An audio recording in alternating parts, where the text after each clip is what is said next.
मी आज बनवणार आहे चिकन कबाब। त्याच्यासाठी मी घेतले चिकन, हे बोनलेस चिकन आहे।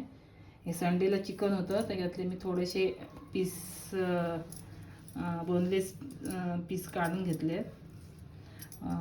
त्याच्यासाठी घेतले मी आलं, लसूण, हे लिंबू घेतले अर्ध, कोथिंबीर, पुदिना हे कापून घेतले सगळं मी, कांदा, हिरवी मिरची, आम्ही चिकन मसाला घेतलाय, मीठ आणि मिक्स मसाला।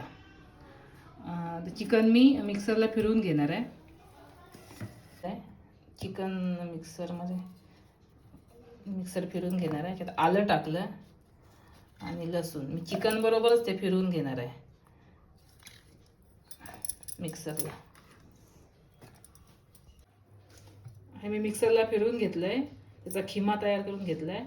त्याच्यात मी लिंबू पिळते, अर्धा लिंबू आहे,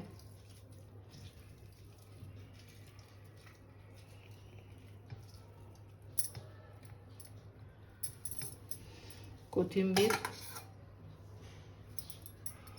पुदिना, कांदा आणि हिरवी मिरची,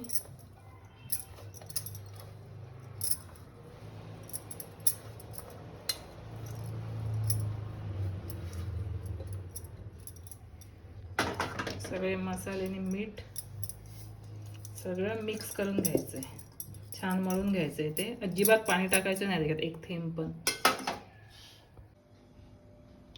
आता मी भाजून घेणार आहे, त्याच्यासाठी तेल टाकते। कमी तेलात छान भाजले जातात, अजिबात तेल जास्त लागत नाही।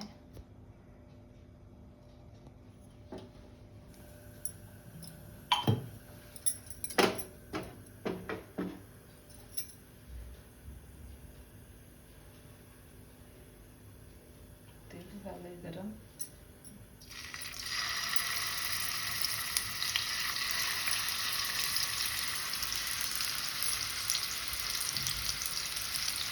एकदम कमी गॅसवर 15-20 मिनिटं भाजून घ्यायचं, एकदम बारीक गॅस करायचा।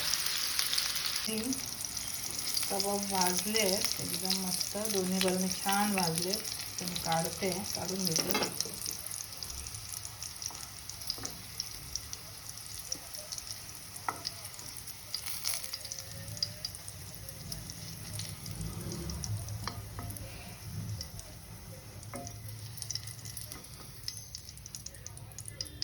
तयार आहे चिकन कबाब। तुम्ही कशाबरोबर पण, कुठल्या पण चटणी बरोबर खाऊ शकता।